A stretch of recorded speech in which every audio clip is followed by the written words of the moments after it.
Hi guys, it's day 2 of the championship weekend and welcome back to the APAT show.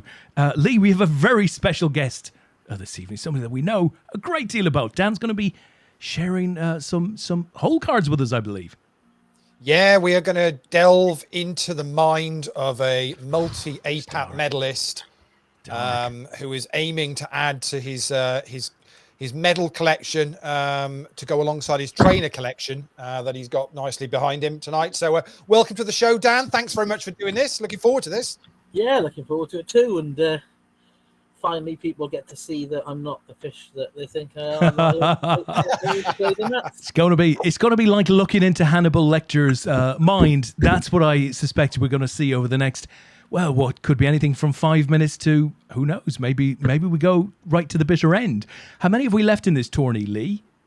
So we've got 14 left in the PLO, and it's top 13 are getting paid, which is just that unfortunate scenario. But we have said that whoever finishes 14th, we will look after with a $33 ticket to make up for them just missing out, having unbagged their chips and stacked them all up and ready to go. So it's an 8 o'clock start for this. The No Limit Hold'em main event, we brought 16 back for that. That started at 7 o'clock. We're actually on the medal bubble at the moment. It's nearly done. On that, we're down to 4 players. In that one, Aaron Spence is currently chip leader in that from the UK. Andreas Akilia is second in chips. Tommy Hackinson from Sweden and Jarkko Sukos from Finland. So we'll keep an eye on that for you. But I can see that they are just sat down at their tables now in the PLO. So we are we should be pretty much underway there. So we'll get Dan's table up as soon as we're ready to go. We're on a 5-minute delay for any of you watching this, so no thinking you can be passing information about. Oh, it's not going to help you anyway. I mean, you won't be able to work. Dan's playing on another level, so I'm not even sure you're going to even understand what you're about to see for the next. Is it a higher level, Lee? Is it a higher level? Yeah, it's a very high level. Oh, yeah, very much a higher level. Can we charge for this stream, do you think? Well, this is going to go down in APAT history. I mean, the people will be looking at this. At the moment, it feels like we're in a submarine, but that'll be. Oh, I tell you what, fantastic.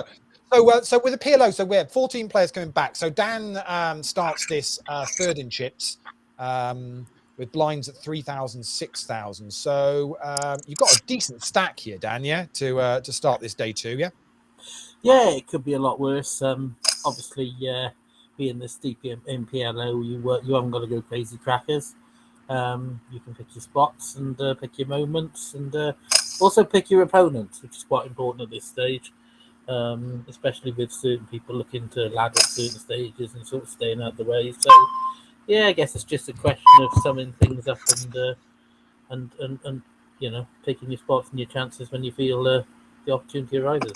So you've got the chip leader, 2 submarines to your left. How deep can you go, Dan? Well. Dan might not even be hearing the submarine noises. He might be totally unaware of what we're talking about. No, and it's always interesting. I mean, look, there's a great thing about having the chip leader and having position on him is obviously you get to play a lot of pots that start off small that could possibly get big. So there's absolutely nothing wrong with that. But obviously, you don't really want to be getting it all in pre in a game of this nature. Oh, absolutely. 7, 2, 6, 10 there, a hand with possibilities. I'd have said Lee. Over. Oh, this is hilarious. Is this live now? We are very much live. Yeah, yes, yeah. We've been live since about 7:30 with you, Dan. If you're live, that you're in real time with my hand there. We're in real time. We're 5 minutes. Yeah. 5-minute delay. So, but it's for those watching on Twitch, it's a 5-minute delay for them. But oh right, okay, all right. Yeah. Right. What the three of us are all seeing is very much live, right, Dan, but everybody else will be on a 5-minute delay. These are actually your whole cards, okay? yeah. What, play them properly. Now? Oh, yeah. I thought I was playing the ones from 5 minutes ago. No, the one's in 5 minutes time. Come on, Dan. Interestingly, Dan's been doing that for his entire poker career. It's worked quite well for him, actually. Really, it's back to that thing with Annette where she played that tournament once with a post-it note over her whole cards, isn't it? And I know. Yeah, wasn't at all bothered about it. I actually played a live tournament in the Grosvenor long time ago, probably around 2005, 2006 on a Friday night. I was having a couple of beers and I'd had a good night. It was a £33 shootout. So you'd play a table and then you'd wait for the other table to finish and then you'd have a final table of 9. And I played both shootout tables blindfolded and won it. Well, not blindfolded, but without actually looking at a card. I like it. Did you pretended to look so people thought you were looking? Yeah. Yeah. I pretended to look, but I played the whole tournament with genuinely not looking at a card. Yeah. Wow. And I think Legend. I ended up getting it in heads up with like 8-3 against Ace Queen or something. To do. So, Dan, at this point in the tournament here, obviously, I mean, there's a nice payday here. It's a $55 tournament, but there's over $1,100 up top, and obviously we're on the money bubble effectively. I mean, what's your kind of strategy here? You've obviously been playing with these guys yesterday for a number of hours, so you've obviously got a feel for quite a few of the guys at the table. Do you make notes on those players, or? Yeah, I sort of make mental notes.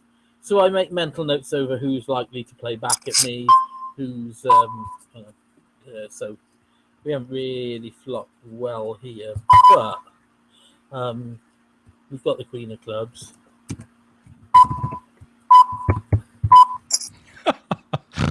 It's quite tough for him to just call here. So I'm going to find out if he's got clubs. We've got middle pair and. We've got we've got an inside straight draw. We've got not much else that's going on good. But... Dan, would it affect your game if you switch your table sounds off? No, of course not. Or could you maybe? Would that be a possible? Or is there I don't know? There's a volume on them or something. Or could you maybe come back up to 2,000 feet? Right, let me just look now because I can switch. Obviously, I can switch the volume down on my laptop, but that's just going to turn the volume down in general. So, table options. Do we have sounds? Should do. Table options basic. Let's have a look. Yeah, you've got I think you've got enable game sounds, and you can just tick it off. I think. Enable basic game sounds off. Yeah, brilliant. Save changes. Thank you very much. Oh, there we go. Much appreciated. So we're brilliant. We're down to the into the medals in the No Limit Hold'em. We lost Andreas Achilea, who's been a regular player with us from the UK in 4th. So they're on their way to medals now. And obviously we are playing hand for hand because we're on the money bubble here for the PLO. But as we've said before, Dan, when we've had you on the show with Omaha, even if you're down to the short stack here is down to sort of 4 or 5 big blinds, it's not a major panic, is it? No, it's not. And so I'll let myself in PLO go down to like 3 to 4 bigs. And I think the thing in PLO is when you get the right hand and put it in sort of 3-way, unlike Hold'em, you tend to sort of treble up in PLO when you get short, and you can turn them 3 back in a 10 quite easily. Yeah. Just because of the nature of the game, because a lot of people will limp in to see a flop. So by the time you raise and put your 4 big blinds in, and you've got, the blinds in there, and somebody else calls, you've got the 4-4 plus the blinds. You're almost there. He can't do this without a 6. He could just have clubs, but can it? Yeah, but can he be doing that because he knows that he can't be doing it without a 6, so he could easily be doing it without a 6. He could easily be doing it without a 6, but if he's got a 6, I'm pretty much drawing dead. If he's got ace-X of clubs, I'm pretty much behind. I know I'm getting 2-1 on my money, but I don't like my hand. I'm not going to raise here just because I don't want to be forced to put it all in. and any raise there pretty much means I'm committed if he puts it all in. And that's against the short stacks. You're not necessarily worried about Stephen in the big blind there. No, because So I'm quite happy to call against even a re-raise against Stephen, knowing that we're deep enough that with a hand like that you either hit a monster or you completely whiff. I'll put this in against Jafar, so we'll go for a little raise here. Stephen's out of position, and if he wants to play a pot with me, great. I'm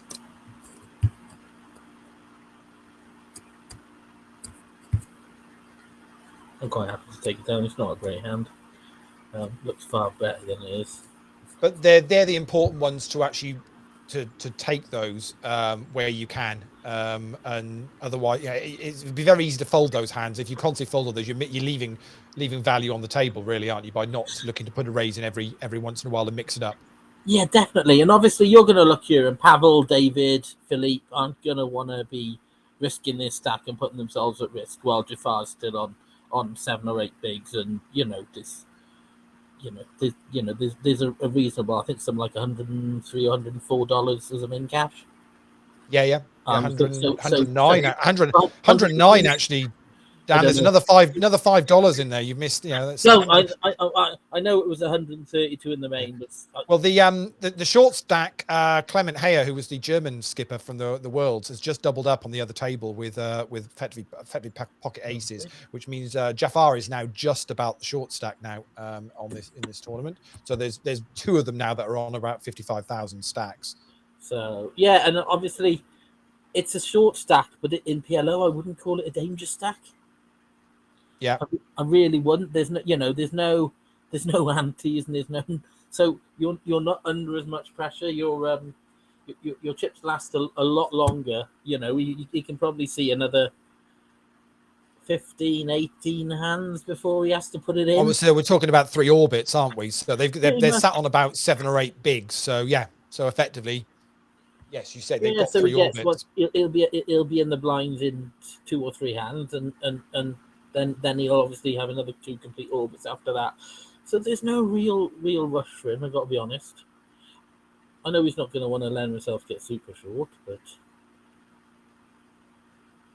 which means you've still got to very much pick your spots as to when you actually want to get involved. And is this now paying more attention to the necessarily the chip stacks, the sizes, rather than necessarily anything else, picking which players you actually want to tangle with at this moment? Yeah, and obviously PLO, and so it depends how you're going to look to play it. And obviously, I mean, Stephen's got a lovely stack there, and he can basically mix it with anyone on the table and still then be pretty much chip leader on the table. Obviously, apart from me, I know Jarno's got 270. He's going to bring down about 450, but he's still sort of up there with the chip lead. So yeah, he's in a great position to put pressure on, but also with these sort of 20 big blind stacks, once you open, the 3-bet's going to be sort of 7.5, 8 bigs, and you get committed. If you sort of hit anything semi-reasonable, you get yourself committed in places you shouldn't. It's not even. I hate to say it because I'm completely the opposite when I play Hold'em, and I'd never open limp in a Hold'em game. But when the stacks are like this, it's not altogether a bad thing. This is the thing. We're deep enough now, and I either hugely hit this, or I do that and completely miss it.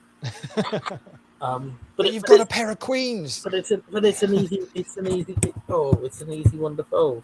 Yeah. It's worth seeing it, because actually if that board had come down fairly 3 low cards, your 4, 5, 6 is likely to smack all of that in potential split draw. Even 2 when I get a pair in a draw or something. Yeah, and you're guessing that he's probably not going to have any part of that. That's one of the worst flops you can see there when you're seeing 3 lots of paint. You're just like, okay, ironically the queen isn't the card I want to see. No, exactly. Yeah. But, and any 2 low cards, and if I'm going, you've got sort of 2 pair draws. It's unlikely he's got stuff like he might have sort of ace-5 in his hand or ace-4 and be able to make the wheel, but he shouldn't be raising with but you never know. Everyone plays the game completely differently. If it gets round to me, obviously I'm going to have to put pressure on Jafar with this. Again, And when you say putting pressure on, even though it's Stephen in the big blind, what you're not wanting to do is you're not wanting to allow it to fold round to Jafar where he can effectively just pop it up. no. So what I'm probably going to do here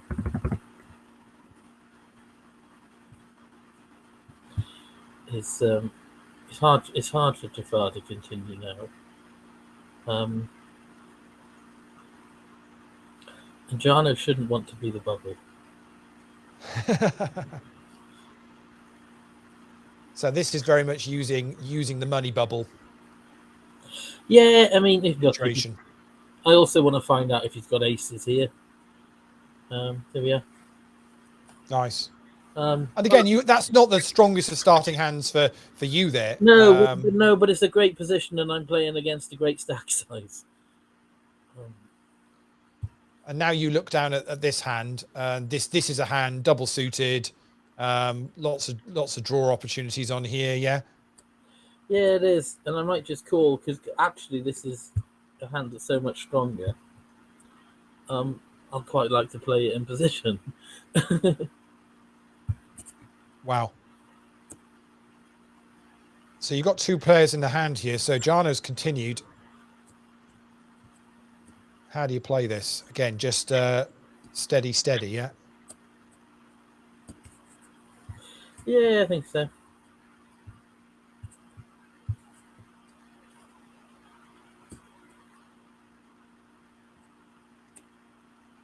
I mean, have you already made up in your mind here what you're going to do, depending on what he's already? You knew that was likely to what could come back. Yeah, it's pretty tough, and I think if he's got 8-9, I'm quite unlucky. He's got 8-3, shouldn't have.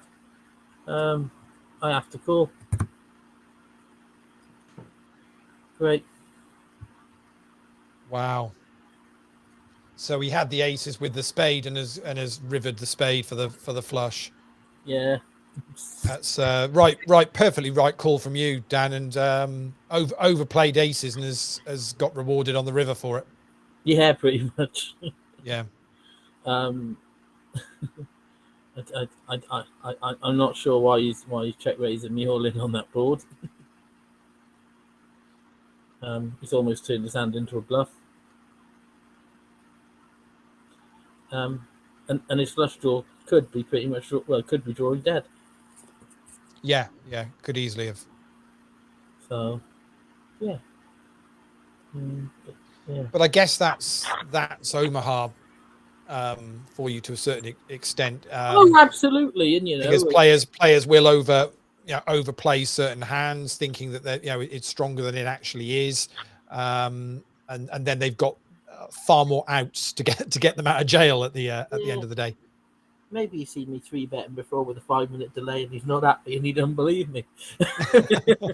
But no, look, I want him in on that hand all day long, don't I? It's we're not going to worry about things like that. You only make money in this game by getting your chips in good. Another nice looking starting hand. But it is why on that hand that I said I'd rather call and play it in position. Because if I 3-bet there, he gets it all in, and I'm probably folded before the flop. Yes, so by calling pre there, and you've hit the board as you say. If it become a pre a raising race pre, you're getting out the way, aren't you? Well, if I 3-bet him there, the 4-bet is so big that it's putting most of his stack in pre, and there's no implied odds for me to call, to be honest with you. Tricky. So how does your game now change from where you were stack-wise to where you are? Because you're still in a healthy position. Yeah, we're still not in any danger, and we're still not going to worry about it. I'll probably keep playing the same game for a while. If I go under sort of 10 bigs, then I'll be really selective about the hand I choose to put it in with. But at the moment, we can still see some flops. We won't be passing any big draws. On the other table, Clement Hayer is all in and has got two players that are both checking it down by the looks of it. So it's going to be three-way to the river, and Clement has actually won the hand with a pair of kings in his hand, so he's trebled up. So on we go, still on this money bubble. Jafar's in a bit of trouble here. Now, because now he's going to go into the blinds. Yeah, so he's going to do 12,000 of his 33. We're only set mine in here. It's cheap enough to set mine 9 into 46 with the implied again. Yeah, and it's an easy one to let go. Would you, if the board had come down 3 cards lower than your jacks, would you then be looking to continue, or I might peel once and see what he does. Yeah, okay. Depending on how much he bets. Depending on the texture of the board as well. You know, you say 3 cards lower than the jack, but if it's 5, 6, 7, no. If it's 2, 3, 10, possibly. You know, if there's not many textures you'd love to see, and I've got no backup. So if I had like Jack 9, 7 or something, and I had something that created some possibility, maybe. But Jack 3, 8 is a pretty awful hand, and if it wasn't pretty much to a min raise and I wasn't in the blinds, I'd be going in the bin. He should be taking them on you with any 4. And he does. Absolutely smashed it. I wouldn't have been able to do anything. He's got the flush, he's got the trips, he's got the lot. So yeah, Jafar hits pretty much everything there, and luckily it was, well, I say for everybody else it was only a double up. It still actually leaves him the short stack in this tournament. Still 14 players left and paying top 13, but we will be dishing out a $33 token to whoever does finish 14th, as they've made it back for day 2 and not in the money. So we're going to make sure they're looked after with something. I'm a great advocate for you should be doing that in the Hold'em as well. I'm not sure who bubbled that last night, but they were really. I'll tell you what, Dan. Do you know what? I'm joking. We'll let's do it. I'll go back in the records and have a look and see who it was, because I've got no idea who bubbled it. Let's see. They'll have finished 21st, won't they? Let's have a look. David Daniel Owston. Never heard of him. Never heard of him. I wouldn't give him anything. Well, I'll tell you what. You know, he could be starting off in his poker career, Dan. So I'll tell you what we'll do. We'll make sure he's looked after with a ticket, because it could just be that, you know, it could be the biggest cash of his his career so far. That $33. So we'll make sure he's looked after. It's definitely his biggest cash of the decade. Yeah. It's been a quiet start to the year then, yeah. Yeah. So my poker at the moment just consists of APAT events. There's nothing wrong with that. And predominantly the medal weekend, and it's only because obviously it's a nice mixture of. I mean, look, I'm sat at this table and I don't recognise one of them, which is really unusual for an APAT event, I've got to say. No, it's a strange one, and we're noticing that a little bit more certainly in the summer months.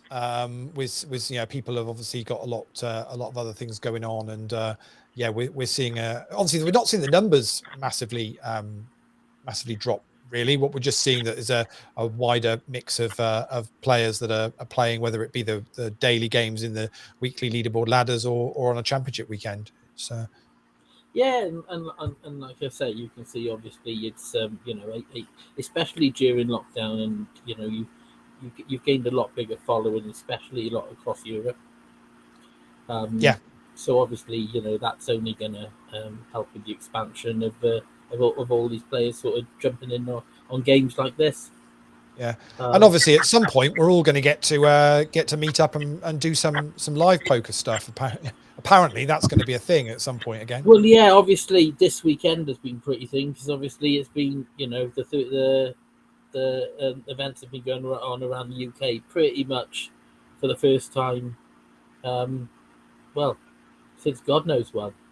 Yeah, the 30-30 has been happening in Grosvenor, and obviously they're on the back of the GUKPT as well. I saw Rob Young is starting to kind of get some feelers out, and they were having meetings today about what they're going to start doing at Dusk Till Dawn. First thing they're going to do is give the place a clean, I think. But then after that, they might actually open the doors and play some poker. Yeah, I did see. I did see a couple of tweets from Rob. We weren't looking that great inside. No, it's looks like they've had a little bit of damage on the outsides as well, and of course the place has been shut up for nearly 18 months, hasn't it? So Yeah, so it's going to need to be done, and I'm sure they'll get back up and running, and they'll have some fantastic events. yeah. Well, knowing Rob, Dan, he'll use this opportunity to make sure everything's properly back up to speed, and if stuff needs doing, maintenance or whatever, get that all done as well whilst they're still shut, and then see where they're at. Be lovely to have some tournaments back on. I know that over in Vegas they've just brought the mask mandate back in the whole of Nevada, which is probably suggesting now that the World Series is probably going to require masks to play. I mean, would you want to play World Series tournaments if you're sitting there all day in a mask, or would that not bother you? Not for 13 hours. That would bother me.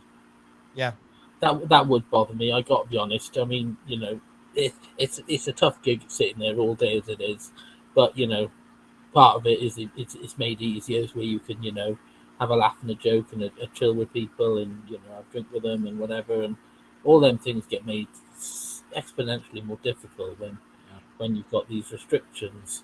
I'd probably rather give it a miss and wait till we can do it properly and safely.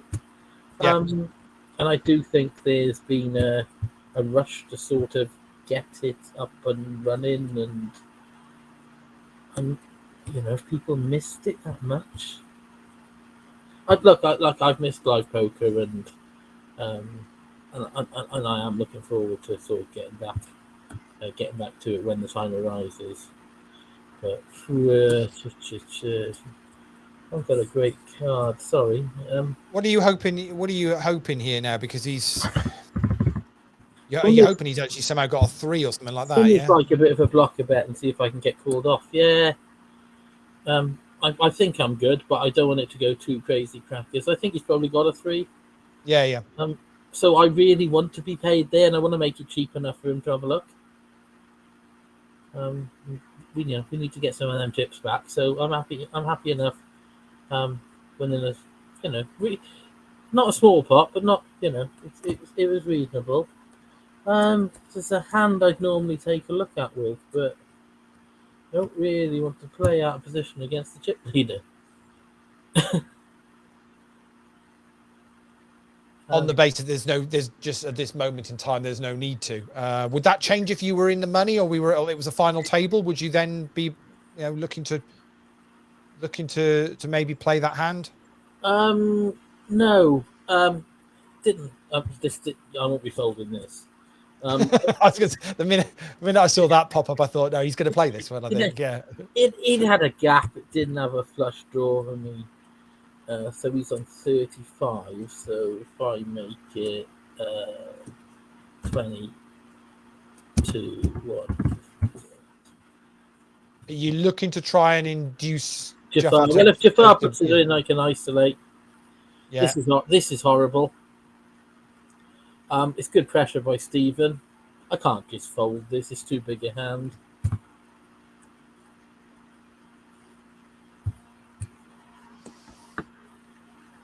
It's not a big... Jesus. It's in the nice spot, I've got to be honest with you. I think I have to call once.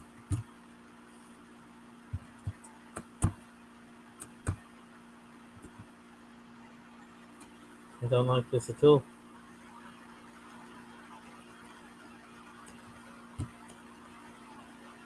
What's the check on the turn suggesting there? I mean, do you want to see a free card, or do you think is that a sign of weakness and you're gonna you want to put pressure on there? Yeah.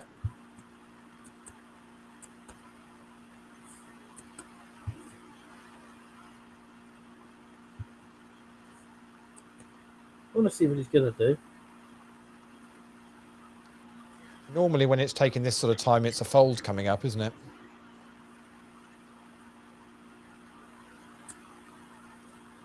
It's going into his secondary time bank. And there is the fold. I mean, I had position for the hand. I'm not sure what he does there with the hand. I mean, he's 3-bet pre, so has he got ace king XX, or has he actually got a big hand there? I mean, do kings look good on that board? Not really. I mean, if he had re-shoved back over the top there, are you finding a fold? Jeez. It's a At that difficult point, one. it's a difficult one, isn't it? But I mean, that's the ultimate. Because I mean, when you made that raise there on the on the turn, obviously you know there's two things happening here. He's either folding or he's not just going to be calling. If he's calling, he's effectively committed anyway. You know, he's going to see it down, isn't he? So, you know, it's pretty much one or the other. So, have you already got a plan in your mind if he does make the I've shove? got to be honest. It's such a draw heavy board, but I don't see how we can continue. Unless I don't see how, from his point of view, there he can't re-raise me there with an overpair. Really, he's doing about another 190,000 or whatever it was. It's difficult for him to do that there. So I think if he's got anything, he tries to price me out of draws, and he bets the turn. And based on that, I think I'm probably winning, so I don't think I can fold. Okay, yeah. And I've taken that view. I've taken that view when he's checked the turn.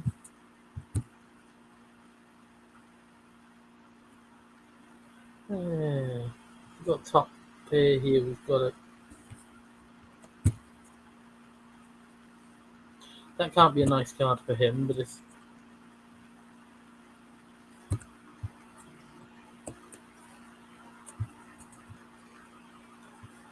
But I could effectively be drawing dead now. I had a lot of two-pair comrades. I can also wrap the diamond if it comes with the king of diamonds. So that's what I was prepared to do. Yeah. I can't believe it, guys. We're over 30 minutes in. We're still on the bubble. We haven't lost a one. Yeah. PLO, you say? So, incredible stuff. Completely different to the no limit hold'em where we went from 16 to 4 in the space of about 40 minutes. Do you understand why though, Lee? Because I don't know if you saw the hand that Yanni posted on the Facebook group. Let me talk you both through this, right? So Yanni sat there, deep on in the tourney with a lovely little pair of fives. He's going to peel off a flop. He manages to get them in against Mr. Akale, who sat with a pair of sixes. So the flop comes down 2-5-2. So you're liking your fives now, right? You've just hit pay dirt. The turn is A2, and the river is A2, meaning 6 high. Oh wow! 6 high takes it. Quad deuces with a 6. Thank you very much. That's pretty brutal. That is pretty brutal. But we don't talk about brutal hands here. It is. It's brutal, but best hand one. Yeah. Oh yeah, absolutely. Yeah. So yeah, it's well, to be fair, you said you wanted half an hour, so I think I've completed my contract. I'm done now. I mean, are we in a situation here now, Dan? With Jafar's coming back round to the it's his big blind now, and he's got 2.5 bigs. This has got to be commitment here, isn't it? Yeah. You can't fold with half your chips in because the implied odds before cards are just too high. There's no, especially when he's now raised there. Now I'm going to call. I think you're going to. I'd say you'll just flat it, and assuming Jafar's got to make the call here. Don't see how he can find a fold, and he does a little fingers crossed. Shouldn't be betting into this. So you're assuming that you would both check this down. I've now picked up a really big draw. Yeah, huge. Because there's no flush out there. I've absolutely whiffed a lot. Completely, as you're saying, missed the world. And Jafar takes it. Oh, there you go. It's the return of Jafar. Oh, very good. I'm sorry, Jafar, if you're listening. I know it's not the first time you've heard that.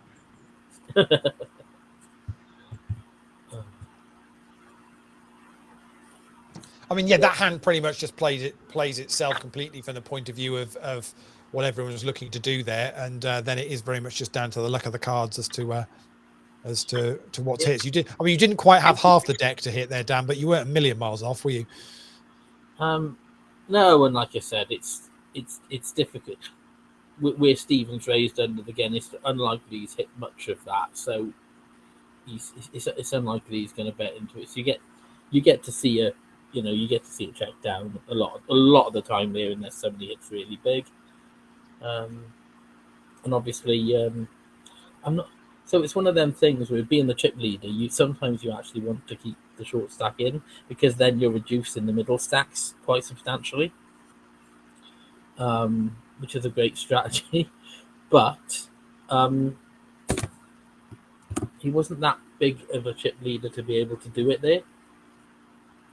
Jarno now has got quite a substantial chip lead. Not bitter, obviously. But yeah, so if you look at the stacks around him, he should be putting a lot of pressure on. Annoyingly for him, he wants to be in Stephen's seat, really. Yes, because that's the place where you can do it, isn't it? Yeah, I'd quite like if he was there as well, to be honest. Then I could be here with you both. So, we'll have a go here, because we'd take Jafar on with this. I think we'd have to now. We've raised. David is now the short stack. Stephen can't help himself.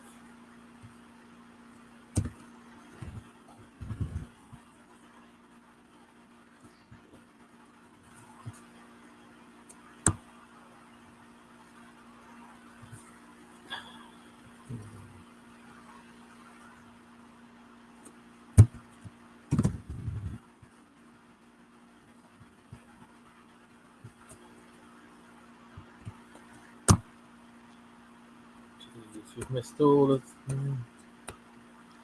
Yeah, missed everything again there. Really, it's tough to think that your ace is going to be good here.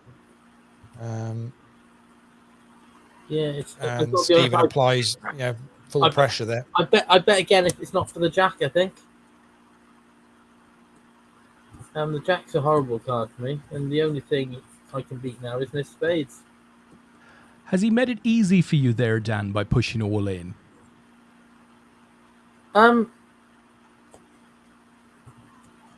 Pretty much, because I think when I check, I induce the shove. If I've got two pair, it's a really difficult decision. Yeah. But I think when it comes, everything completes apart from spades. Yeah. So now we've got 20 bigs, see? And it's... I'm a bit early on, but... Again, it's another one of those hands, though, isn't it? It's double suited, connecting, mid range. It's a lovely hand to see if you connect with this board, you're going to be in a good spot, and you're going to have at least two other players getting involved. It's very difficult for Philip not to get involved here, but he doesn't. That's a connection. See, even options. So bottom pair and just about every straight draw option. And a rainbow board. So gets out the way of any flushing at the moment.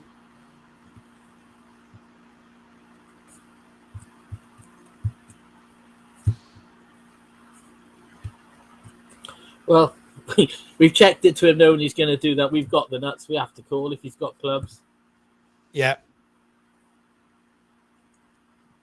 Oh yeah, wow. There we go. He certainly did have the club draw, didn't he? Well, which makes me think last time I checked it to him and he pushed all in the river, I might have been good. Yeah, he could have been light. Because he might have had the spade draw. But, sometimes discretion's the better part of valor. Yeah. And I'm not really coming up against much opposition here. And it feels like, Dan, you created that situation to a certain extent with some of the hands that have gone on previously in the way that your thought processes and maybe their thought processes are. So it isn't just sometimes a case of the cards play themselves. It is very much a case of you can build a bit of momentum and a bit of narrative to get to a particular hand where you go, okay, well, I've now, you forced him to make that move, and then basically set the trap and gone for it. Yeah, I think last time when he went all in, it wasn't all my chips to call, so he was the player at risk. This time, with me being the player at risk, I actually think that if I check to him, he's doing that with such a wide range because he's not expecting a call off me because of what I've done last time. Normally, I want to protect my hand there and actually take that down. It was a nice spot anyway. I've got the nuts, and if I get a call, great, and I do want to protect that. But I almost sort of want to get him to turn his hand into a bluff there. Don't get me wrong, he could have still hit the club. It happened last time, and out I go. But like you say, it's not about that. It's about putting in your chips good. I mean, will you how much will you be calculating the maths there and the probabilities, Dan? Are you that type of player where you're working out how far ahead you are with what he might well have in his range, or does that just kind of? I'll be honest. I've got bottom two, so I've got two pair, and I've got the effective nuts. So whatever draw he has, I am ahead. Yep. Implied odds, I'm getting at least 2-1 on my money, and I am ahead. And you know what? If I lose, I know there's a $33 token up for grabs. Yeah.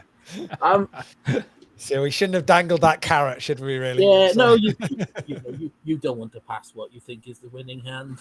I don't like to pass when I know I've got the losing hand. So. Yeah, we're back up. I haven't seen it. We must be in the top three again. Oh, we're second. You are second at the moment. We're back to second. We're back to second. I don't think we've had.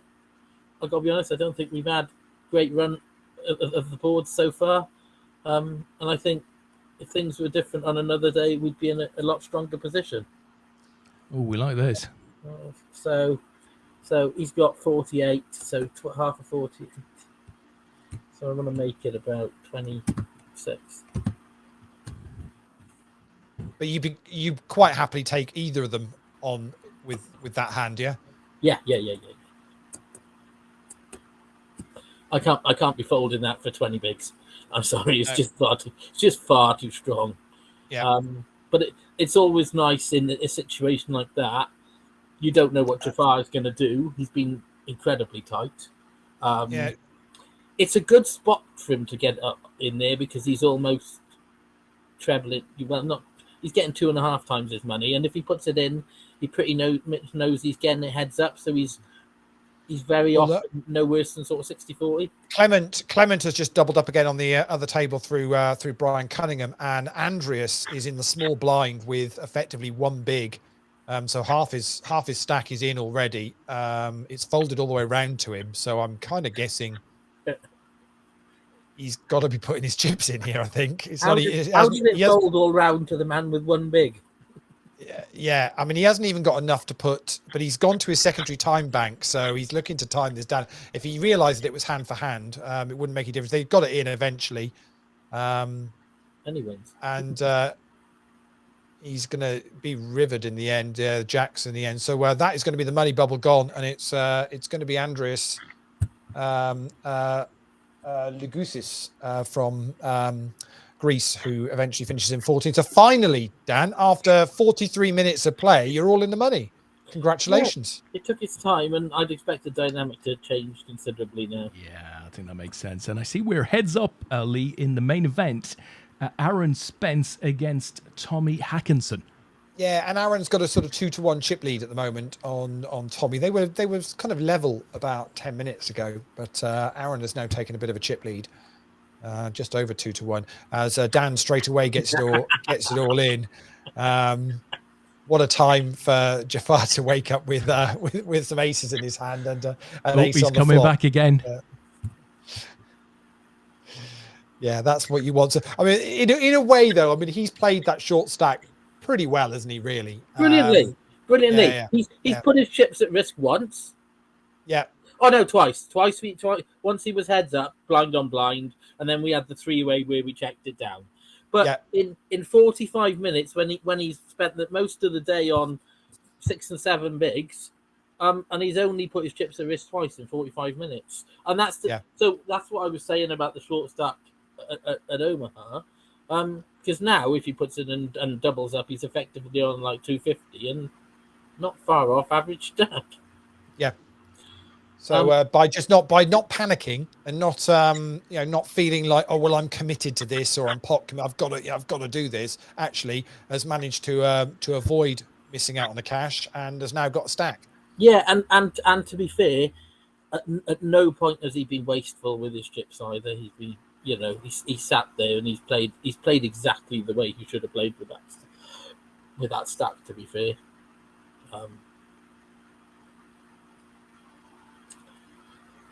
now obviously we're going to see some action because a lot of people have got very short. So David Gunning has just bust in 13th. So we're down to 12 now. Before we know it, we will be on a final table in this, I think. Yeah, another all in and a call. Effectively, it's Kings versus Queens, and the Queens have hit a flush draw. Kings are drawing dead on the flop. Yeah, pretty much. So we've lost Pavel as well. This could be an interesting one.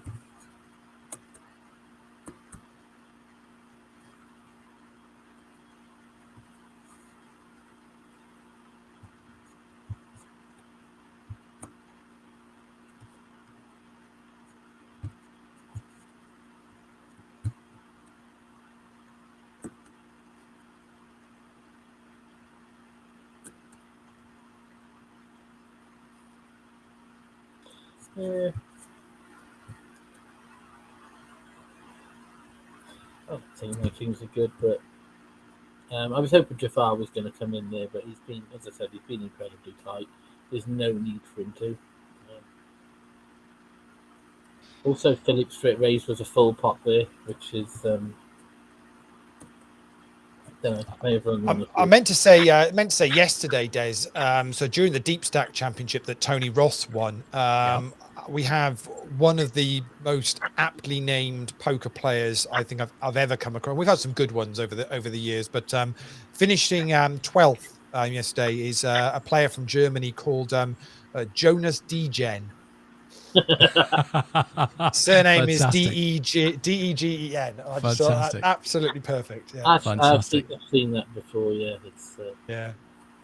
Isn't there a footballer called Philippe Degen? Don't ask me who he played for, but the name just he sounds like an Arsenal player, maybe. But the name comes to mind. Did you see who was playing for Germany in the Olympics? Not our lad, was it? Yeah, Max Cruz. Yeah, did he really? Yeah. Didn't know that. Yeah, he was in the Olympic team. Yeah, I think you're allowed 3 overage players. I think he would have been one of those. So so playing played for Germany in the APAT World Championships Amateur Poker Team event earlier on in the year online with Party Poker, and then 6 months later, and he's representing at the Olympics. Oh, that's pretty impressive. He did maybe even more impressively shortly after the APAT event. He was playing for Union Berlin against Bayern Munich, and I think they might have either beaten Bayern or he scored in it, but I seem to remember it being sort of pretty memorable for one of those reasons. Very nice. I suspect that's looking good. Nice. I suspect finally you bide your time, Dan, and then eventually you get it. It was 6 bigs. I couldn't hold it. I was due something. I suspect, Lee, he might be one of the numerous sports stars who are going to miss out in Vegas this year because of the later timeline. Because of course it's of course, mid-season. it's not the summer. Yeah, it's completely mid-season, isn't it? Yeah. So, the NFL players, there's a lot of American sports, stars who take part as well. I suspect. Well, I think the way it's looking, it's really going to be. It's turning into it's just going to be the American series of poker, because I don't see how very many other people are going to travel. Those that want to do a full series from around the world have got the option of going to Canada for a couple of weeks and then traveling down and then not having to quarantine or anything like that. But I think for most other people, it's just not going to be a possible thing to do at the moment by the looks of it. think that the word ball ache springs to mind. Yeah. It's It's very difficult. And if something, if the effort is becomes that much, then people, there will be other World Series and there will be other years, and you're going to have people who are desperate to get out there and God knows what. But we have But what it could mean, Dan, is something like, for example, the Malta Poker Festival, which would normally be on around that time, and I think they're planning on doing that, but obviously we're concerned that it was going to clash with the World Series.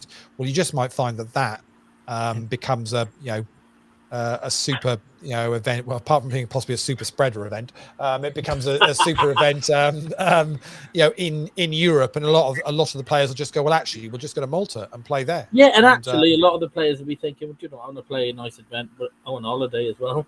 Yeah, and it wouldn't surprise me in the slightest if we mentioned Rob Young and Dust Till Dawn earlier on, that they don't look at that and go, well, actually let's put something on at Dust Till Dawn in the autumn that's around the World Series time, knowing very well they would never normally put an event on clashing with the World Series because they know so many players travel and are over there, but might just take the view, actually we can probably get away with putting something quite tasty on in the UK.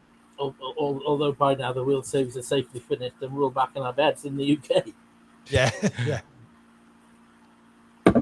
I suppose it's just a big question as to whether the sort of players who typically might go to Vegas for a week or two to play and now won't because of perhaps health scares, whether those are exactly the same players that might go to another poker festival closer to home. That audience might not be as big as you think. Yeah, that's true. You're a rec player going to Vegas. It's the buzz of the poker and the buzz of the experience and just being in Vegas that I think is the draw. I mean, the interesting one is obviously GG Poker are running a lot of packages and satellites for the main event, and obviously you can't play GG in America at the moment. So if you've got a situation where you've got all these satellites on for players that don't want to travel, and those that can't play on that do want to travel but can't play on that site. So I don't know what they end up doing. They're kind of stuck. It's not just that they don't want to; it's the place of people that can't travel. Yeah. I know you've gone down the Canada route and spent time, but for anybody who's got a job, it's time-wise, that's just not viable. Yeah. So you've just it doesn't work, does it? You've just ruled out everyone, but absolute hardcore pros. UPS over your phone. We'll put it on one of these at the table, or you can't see that. We'll put it, there we go. We'll put it on one of these at the table and, play via your phone. Okay. We'll have a random American in to move your cards. Wow. Feels like some sort of dystopian. You could do. Yeah, could you not hire an American just to play and you just absolutely. And you just tell them what you want to do. I can't see that going wrong at all. For you. No, I'll be fine. It'll work. It'll work perfectly well. It'd be like what is that TV? Or it's a book, isn't it? But it's a TV series as well, isn't it? I can't think what it's called now. Yeah, Top Gear. Simon Lawler, the lovely Simon Lawler, is out there. Classic Waiting for Aces. I think he posted that approximately 5 minutes after the hand. Simon, lovely to have you on. We are on a 5-minute delay. And he's got a question for you, Dan. Do you like having antes in PLO? That's a good question. Good question. Antes create action. I like action, so there's no reason why not. I've got to be honest, personally, I quite like them in a cash game, but I don't think they belong in tournaments. The structure and the nature of PLO means that, and as we've just discussed, you should have time to, wait for your hand, etc. Now, had we been playing antes, there's no way. Was it Jafar? Yeah. So there's no way Jafar would have been able to wait as long as he did, and he would have been forced to put it in with the sub-premium hand. And I just don't think that's fair in a drawing game. it's not like you can do any insane bluffs in this game or sort of get people out of the pot, especially when your stats that short. So yeah, I'm all for them to create action in cash games, but I prefer them out of tournaments personally. I remember Rob Young put a big tweet up about this. I remember that. Yeah. And it came back. I think it came back about 4-1. I think 81% said no, keep them out. And then the next day they were antis in all the games. And now look, he's the boss. He's done a lot of things very, very well. But why ask the question if you're going to get an overwhelming response and then do the complete opposite? I didn't get that. I've got to be honest. Well, he might have been overruled back at base. Who knows? No, yeah, but this was at a time when there wasn't antis and they were thinking of bringing them in. Yeah. So if it was a case of, do we remove them, then that's a different question. But Yeah. Look, antis create more action, make the game quicker, probably without being a bit sort of hypercritical, but actually remove some of the skill element and put it more into a luck, which means that the goodies are going to get shared around more often because the bad players are going to cash more often. No, it's not a bad point. When you start pushing the edge more towards luck than skill, and I believe there's a huge amount of skill with. Depends what you look at with PLO. I mean, you've just seen people massively overplay aces. People don't like seeing flops. People don't realise in a game like PLO how important position is. And like we've seen when I bet the turn against Stephen, I wouldn't have been able to do that out of position. I had to be in position to do it. So with all them sort of variables, that's probably why I'm not a great fan. I was talking to a man today who suggested that he'd love to see some flip and go type tournaments on an APAT weekend. Fun, sharing the money around a bit. I'm a great advocate for them. They are great fun. I think we should probably do sort of maybe like $2 flip and goes for $8 or $3 flip and goes for main event APAT main event seats.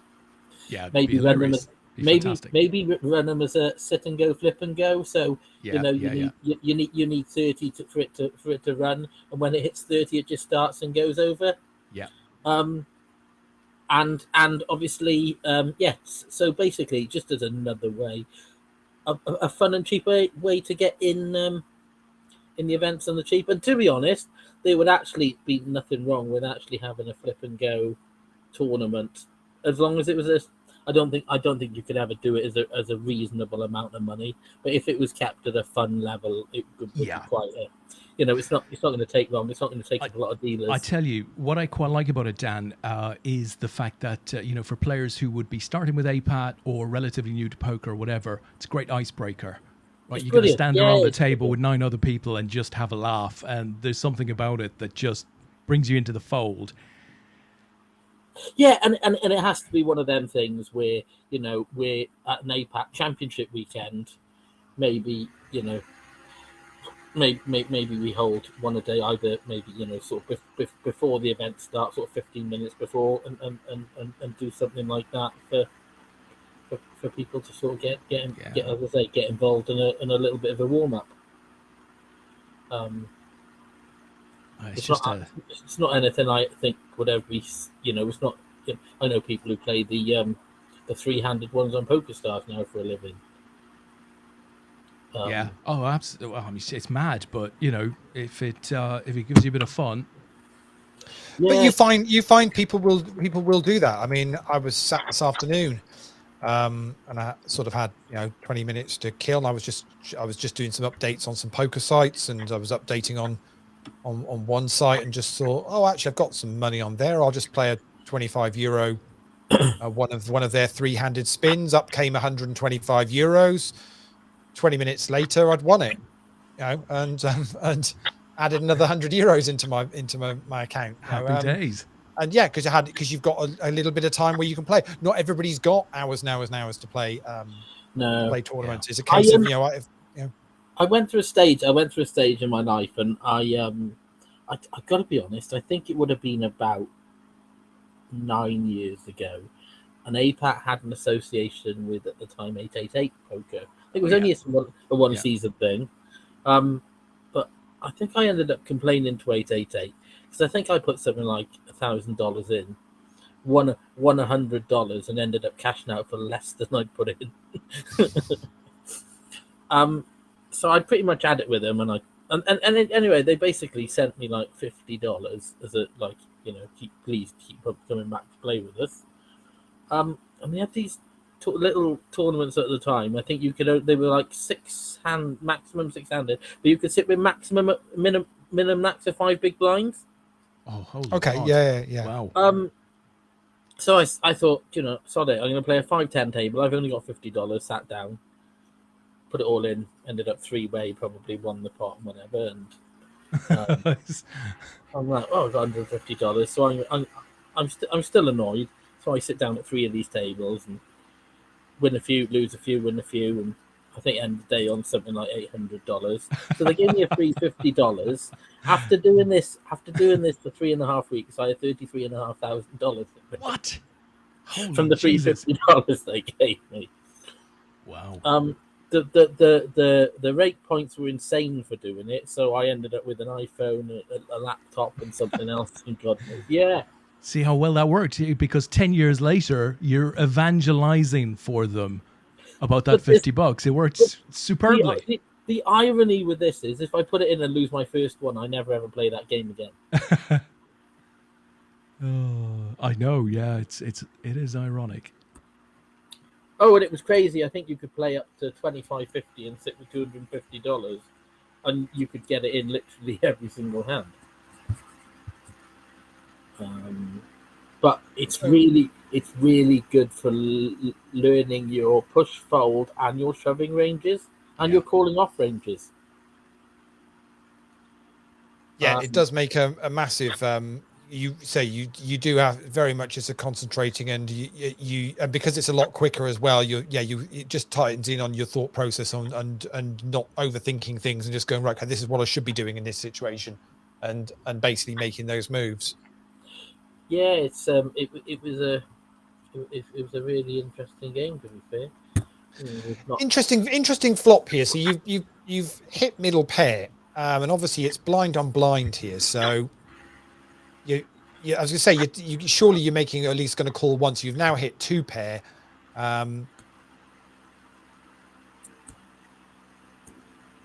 Checked it back again. Not really liking the third heart, I guess.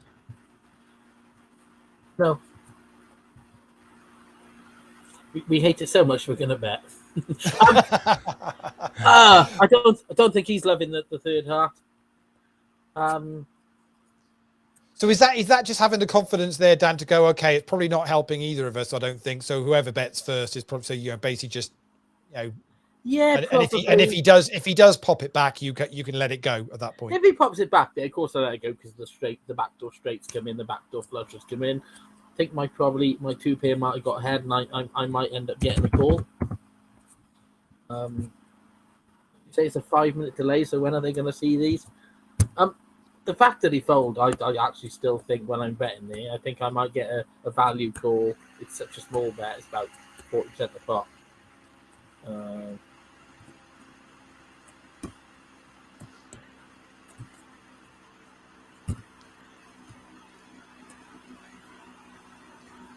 These are always interesting hands here, Dan, where you've got 2 diamonds on the board. So although you've got 3 nines, you're nervous about the flush draw, especially with 2 other players out there. You know what they say: if you've got 3 nines, call the cops. If he's got it, if he's got it, we're still gonna find out. And as nervous as you are, these back draws, but you've got to remember a lot of them cards that bring in the flush draw also bring in my house. Yeah. So I've got 3 overcards to the board. The diamond doesn't always come. I sent the more of a danger there is he sat there with King 9, Ace 9. Okay. Yeah. And then if he's got sort of Ace Queen 9 7 and has got 2 of my cards and an Ace 9, then I'm drawing incredibly thin.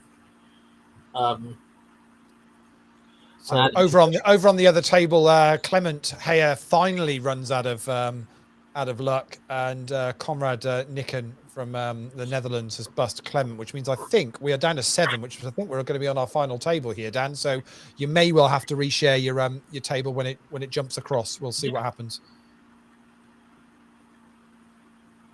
Now they're going to join us. There's 4 on here. Come on. Don't make me use the technology. Ah! Oh, there we go. First flip he's lost all evening, Lee. So we have got 7 players left, which means that is a little bit of a pay jump now. So min cash now is $161. So it's going to be Conrad Nikken from the Netherlands that is going to be the chip leader going onto this final table with 1.2 million in chips. Jarno Malinen from Finland with the 700,000, just a couple of thousand more than our very own Dan Owston, who's going to be in third. Steve Healy's got 414,000. Austin Marks from Germany with 375,000. Philip Dortnell from Canada with 370,000. And the short stack on this final table is going to be Mohamed Fakro from Sweden, who is pretty much going to have what's he got, about 4 bigs, I think. So yeah, we're going to be underway. And as I say, it's medals for top 3. $160 min cash for 7th, up top $1,114. So plenty to play for. So have we got antes in now? There's always been antes. Is there? Yep. I didn't want to say anything, Dan, because I didn't want people to think that you weren't paying attention to the tournament that you entered. Absolutely, obviously not. Not a clue, Lee. He hasn't got a clue what's going on. I didn't. I just thought when you said it earlier on, I thought I'm just going to leave it. I'm just going to leave it, not say anything. Let him concentrate on his game, as he's just realised that actually he's been playing a tournament with antes. I want to know why the table says I'm 3rd or 7, but the lobby says I'm 2nd. Because it's always the 5 minute. It's the 5 minute delay, Dan. Don't worry about that. Yeah, that'll be it. So the No Limit Hold'em event has finished, and there was a turnaround. Heads up, Tommy Hackinson from Sweden has ended up taking the gold, picking up $1,837. Aaron Spence from the UK finishes in silver medal place for $1,182, and Jarkko Suakas from Finland picks up $800 for bronze medal. Well done to all of you guys. Well done, guys. And obviously our focus is very much now on who is going to pick up the medals in this PLO event. Did anyone see the Grand Prix yesterday? Did we see the Mercedes wrecking ball? I didn't see the start of it, but I saw the end of it, which was start. It all happened at the start. Yeah. More to the point, did anyone see the women's weightlifting today? I might have seen a couple of missed snatches. that. Was that? Huh? Again, we're not going to have jokes about snatches. It's been one of the most topical things across the news and across my. Was there a transgender lifter in there? Yeah. I didn't see that competitor, but didn't do as well as expected, maybe. No, there was a person, I'm going to say person at the moment, from New Zealand, who basically, 40 years of age as a weightlifter, lived their life until the age of just over 38 as a man, and then transitions to a woman, and then after a year says, well, I'm going to go into the women's weightlifting in the Olympics. It's an interesting one. I don't know what the rules are. What are the rules? Is it down to testosterone levels and stuff like that? I just don't know enough about it, really.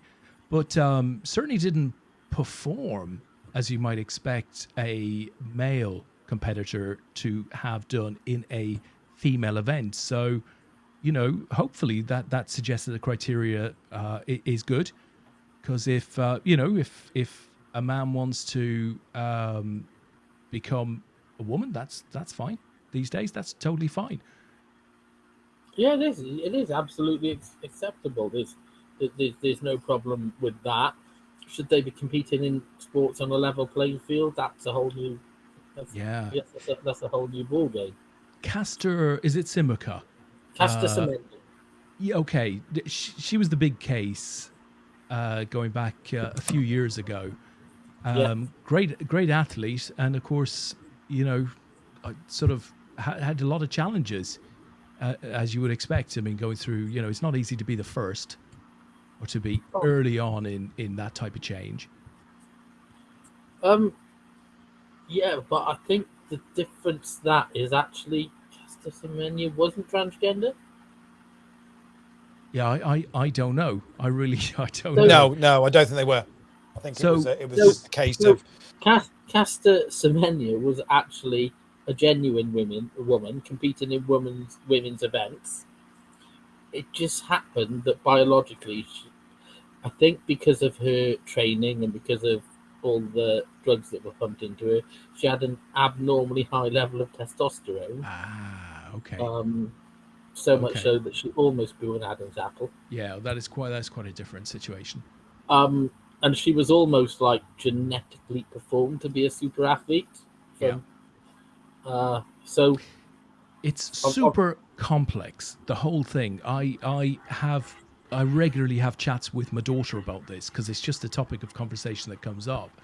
But I don't know still that I know enough to quite understand the pros and the cons in an athletics event, for example.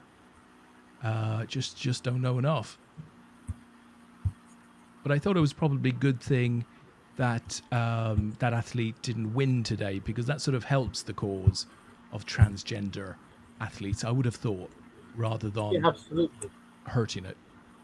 How are you looking with the flush draw here, Dan? It's obviously queen high, so it's not the absolute nuts, but I think I just call. I don't think I'm getting paid by anything better. I've checked to induce a bet. He might have hit on the flop and checked to induce me to bet. So, but I've managed to induce the bluff and got another 110k. Nice, nicely done. Yeah. And it's probably at this stage not about winning one or two huge plates, but about continually winning small pots for me. I don't need to put myself at risk against them. I think I'm probably in a position where I can, again, play in a hand in position against him. I can decide where I am and sort of what I want to do. I think if he doesn't bet there, I'd probably fire about 135. So I'd already planned on betting about just over a third pot. So when he bets that, it's a bit. If I raise there, I'm only getting called by a bet hand. I might get called by like a 10 high flush, but you're clutching at barrels there. The truth is, if he hasn't got a flush, he folds, and if he's got the nuts, he just says thanks.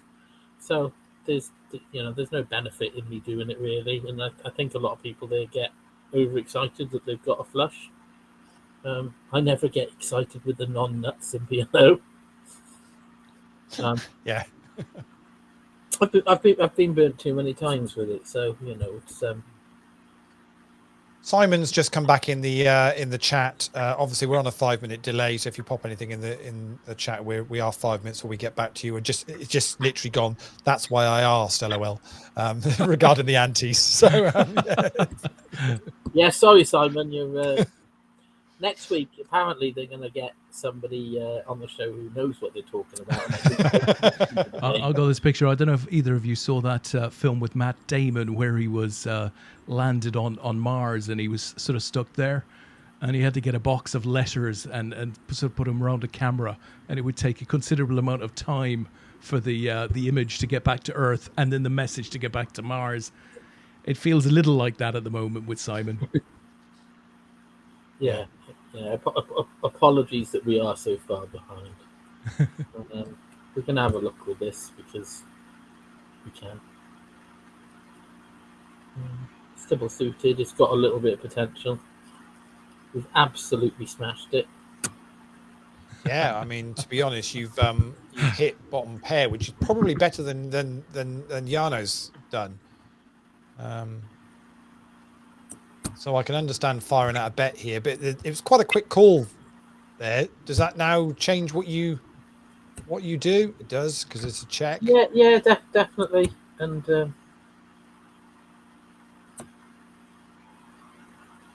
I'm just thinking now, if I call, what am I calling for? A two or a 9? No. I probably call if the seats are the other way around and I'm playing the hand in position. It's a very ugly straight draw he's got there. He can't have a flush draw. I suppose he could be sat with a couple of kings or aces or something. It'd have to be fairly weak. Whatever. Yeah. And I'm not worried about that. I'm actually worried if he's probably got 2 pair and really, I've got no cards to hit the bigger 2 pair. Yeah. So Simon said UK girl from Nottingham got silver in the and is then clearly criticising your pronunciation of testosterone, Des, which what did I say? Definitely missing at least one T somewhere in it. I think I might have said testosterone. Well, yeah. I did tell you before we started, I'm very tired. I did an overnighter on Saturday watching the golf, Dan, and I'm not as young as I used to be, and frankly, I'm still struggling. Yeah, I've found that when I've been like staying up late and watching certain Olympic events, getting up early then to watch others. I've not stayed up to watch much. We stayed up to watch both of the triathlons because they were sort of like a 10:30, 11 o'clock start and then finished by sort of 1ish. But that's about the only thing. Everything else, it's been a case of just get up the following morning and quickly do a catch up on what on the medal haul, and then see what else you can catch during the day obviously within the evening sessions. Obviously the cycling is all pretty much evening sessions, isn't it? So that's good timing now for catching. It's all a bit mad now, because obviously originally if you entered the Olympics you were an amateur, so you couldn't play if you were a professional. But now it's almost like, well, you can put some professionals in your team, but they're going to be the shit ones. I'm basing this on a lot of the team games, which golf and tennis in particular is just littered with millionaires. Almost a little bit farcical. It is an odd one, that I have to say. I mean, I've enjoyed watching the golf. I'm not a tennis fan, but I've enjoyed watching the bit of golf that I have done. But it doesn't make sense. I mean, why wouldn't you have that as the greatest amateur golf tournament of all time? Yeah, and I think it should be the way people break through. When you look back at people like Amir Khan and stuff, who and people used to break through because of the Olympics, and I do believe it was better that. I mean, don't get me wrong, boxing's completely different. Boxing and golf, fair enough, because they are individual events, but team events. I mean, when you've got people who are completely unknown by people who are has-beens or people, and some of the. I mean, I've watched a few of the football games, and it's almost like watching a League One game. Yeah. So it's not the elite, and it's, but it could be, because all these footballers are doing nothing at the moment, and they could be over there playing, but nobody really wants to, because there's no real kudos to winning the Olympics. Oh, I don't know. There's a few of them. Richarlison is there with Brazil. Egypt tried really hard to get Mo Salah. I think Salah wanted to go, but it's just too close to the start of the new season. Yeah, but I think Canada are in the final. Yeah. When you've got Canada, USA in the semi, it says an awful lot for the quality that's playing.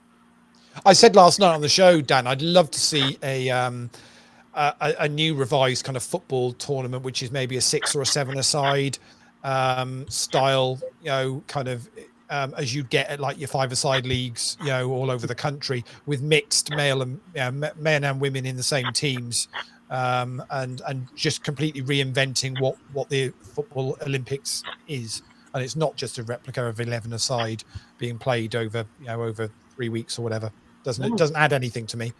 It doesn't, and I think something like that, it's a completely new format, or having a 7-a-side men's game and a women's game, or having something that is completely niche or whatever. I don't think football belongs in the Olympics. I don't think it adds anything. because nobody really takes it seriously. It's like a shit FA Cup. This is Well, like it's a the reason rerun, why. It's the a reason rerun why of they last do. night's show.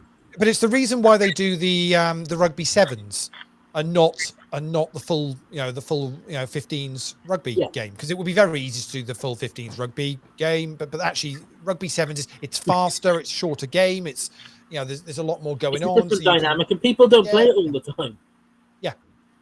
So I definitely think it would And add it would be a great leveler, and I think maybe have a 5-a-side football tournament in the Olympics, and something that's fast and furious and interesting. And it would bring a different level of skill and in how you play the game. It's like watching some of the say watching the BMX stuff that's gone on this year. Just incredible, the skills with it. Superb to watch. Yeah, and like I said, I think things like that. I mean, I'm not 100% sure, but I think it's the first time BMX has been in the Olympics. It's the first time the freestyle has. Awesome. The racing was actually in London as well. So okay, but it's an individual sport. Takes an incredible amount of skill and training. They prepared the whole life, and they're there. They're pretty much all unknown people, and they're there to showcase their talents. Yeah, I thought the BMX freestyling was amazing. So 2 pair here, Dan. Bottom 2 pair, but still 2 pair. Yeah, we'll see what he's going to do. Well, that's as good a turn as you could probably hope for, isn't it? Really. I mean, you've got quite a disguised hand here, Dan. Would you say? Oh, but you don't like you're not going to like the queen. Yeah, I don't mind. Because your jack and 7 is blocking the chances of him having queen 7, queen jack. Yeah. I think he might call now with a queen. I don't like this. A diamond. He also might call now with a flush. I know I'm good. Just folds. I check it to him knowing I'm good, and it's quite an easy one to get paid off. So Simon says in the chat, you're doing fine, enjoying the thought process. So I think what we have to do is a little game, right? We've got to think what Simon's next question will be. We've got to answer it before he asks it. Before he asks it. So this is like Lord and Things, but with Simon. Yeah. Hey, listen, it's going to be tied into the Olympics. What were we talking about 2 minutes ago? The Olympics. We were just talking about a mixed 6-a-side or 7-a-side football team. I bet Simon's got a view on that. He'll bite on that. He'll bite on that. So what question might he ask that we then need to answer? Lee? He might talk about, should there be an age restriction on it, or should it be under 21s or under 21s? Or even, that's very good. Or something like that. Yeah. So do we think, guys, that it should in fact be an under 21 to give the younger players that opportunity for exposure? Yeah, I think so. There's your answer, Simon. There's your answer, my friend. All we need now is for you to ask the question. Yeah, as we talked last night on the show, I mean, I've loved the mixed relays. The triathlon was superb, and the Swimming. added dimension with the swimming, where you actually had the strategy of which order you put people in, I thought was incredible to watch. Really, really was. Again, we've hit this board again, Dan. We're 2 players in the hand though here. Does that make it a more tricky situation? This is a tough one, because should he have ace king in his hand here? You know what? If I get it wrong, I get it wrong. Difficult. We'll find out soon enough. Yeah, we will indeed. Oh, you're now assuming it's an any ace and he's going to be good, isn't he? He's not snapped it off. He might have the bottom end of it. Well, he can't have an ace, can he? He can't have an ace to make the. He's No, he folded. hasn't. Whoa! That was just taking a view, and I'm a little bit annoyed on the hand I lost before against Stephen. Wow. Because I don't think he should have been in the hand, and I think the 3-bet's horrific with King, Queen, 9, 4 or something. That's a very, considering how many chips had been put in there by Conrad. That's an incredible fold there, to just say, okay, well, I'm going to leave myself with what effectively four and a bit bigs, having committed all of that. But I think he's got a flush draw, and I don't think. I think if he's got Ace X something, I don't think he calls. Like if he's got Ace King, he puts it in on the turn. So he hasn't got Ace King. So I'm just hoping it's there aren't many Ace X's there he can have. I think he's got maybe a two pair or the wrong end of the straight, and he's just hating it even more. I don't know. It's it's probably a bad call on the turn with whatever he's got, because he probably doesn't have implied odds for it. Thinking about the hands he must have had by the fact that he folded. Are you okay generally? Sorry, Dan. Are you okay generally with calls in this game, or do you like to be either raising or folding? No, I'm absolutely fine about calling. There's a time and a place for everything in this game. Calling is, especially like I said, in position. Yeah. Seeing a lot of flops, and actually taking a view. I mean, I like to think that we haven't really done anything extravagant or got many chips in pre. And unless you're gonna, even if you've got, let's say you've got Ace King 3, and the guy you're against has got 8 9 10 Jack double suited, you're actually flipping. Like aces aren't aces. Aces aren't a great hand. They're massively overplayed in this. I mean, 8 6 10 5. What is this? It's like wow. 3 clubs. It's super loose. 3 clubs. Super loose. Yeah. He just put it in with three bet me with an absolute bag of crap, and I had him completely dominated. I think, as I said, he had King Queen 9 4 double suited. I had King Queen Jack 8 double suited, and he manages to get there. So he's right. Okay. Again, another nice flop. Yeah, we're going to come out betting again. He's going to call in position. We won't be folding this time because we've got. Now you've now picked up a flush draw as well, but missed the lot. But still there with 2 pair.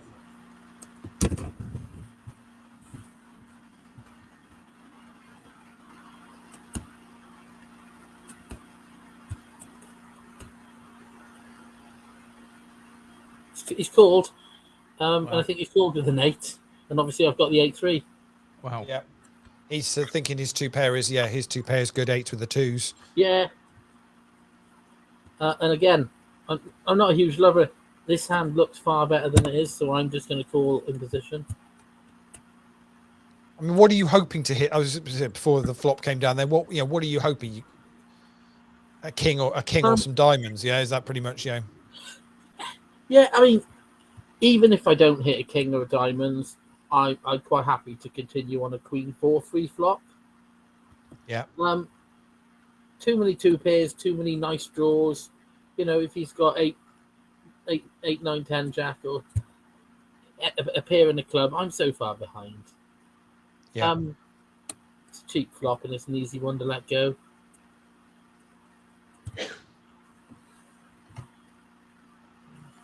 Unfortunately, gents, we've lost the Simon lottery. He has come back with never watched rugby union, but enjoyed the sevens. I don't think we can claim that as an underage related question. Definitely not. As a Welshman, we're not taking any more questions of people who don't like rugby. I tell you what about, was it Fiji that won the sevens? Yeah. They're but insane, Fiji, Samoa, I mean, they're just built for sevens. Oh, my word, yeah. Incredible stuff.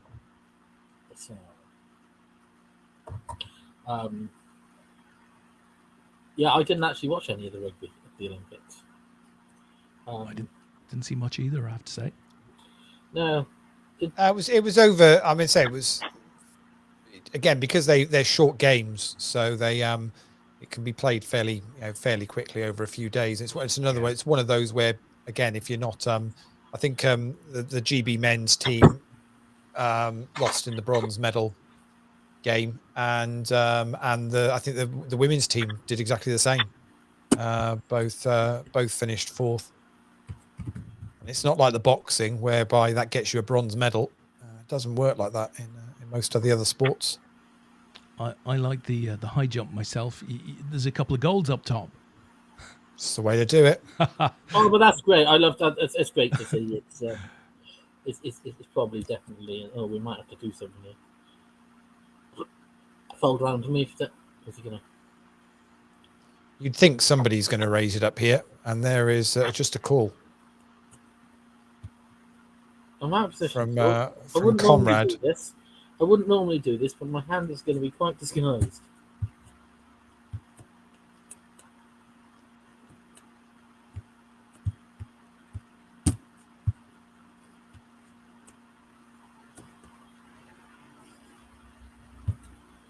Okay.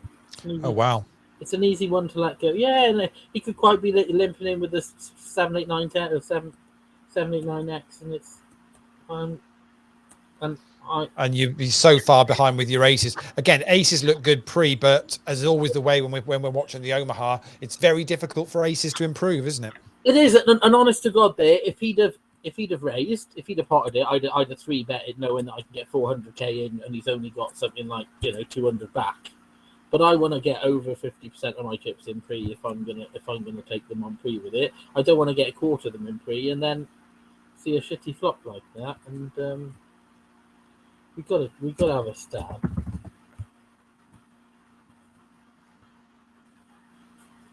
Ask the question there and get a very quick answer.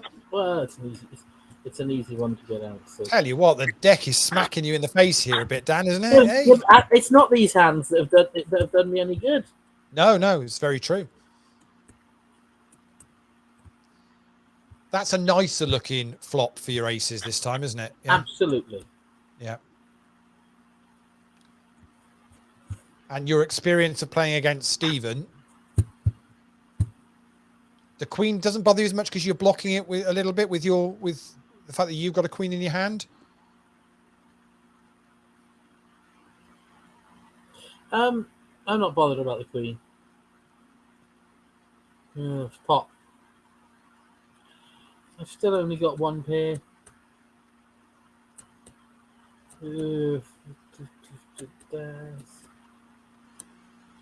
Not an easy one. I know he's got a tendency to bluff. There's a chance that he's defending very wide from the big blind. So I don't need to call that. I don't think I could have been winning again. My hand's probably a little bit disguised there, but is one pair ever winning there? It is, but it's not. I don't think it's winning enough to call there. Dan, look, I'd have called that. That means you made the right decision without a shadow of a doubt. I'd be a bit of a fool if I sit here chastising people who overplay aces, and then call off a pot on the river and get shown up to be the man who's overplayed his aces. Yeah. And ultimately, the players that you say, oh, they've got, I know they've got a bluff in them, and I've seen them do that in the past. A lot of the time, they're lining up for the time where they do actually have something, and you don't believe it. I don't know who Stephen Haley is. I don't want to disrespect him too much, but from what I've seen, especially with his 3-betting ranges out of position with really what I would call bad hands, I don't think that he's going. He's raised into your big blind here, and that's a lovely starting hand for you to have a look at. Yeah, again, it's a disguised hand.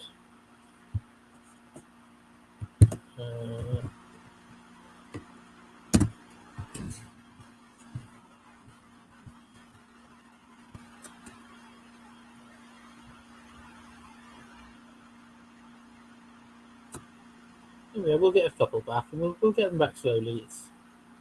But again, I'm just quite happy. I don't want to get it in pre against him because he has a tendency to gamble, and you get involved in so many 60-40s. And there's no real need. We're deep enough.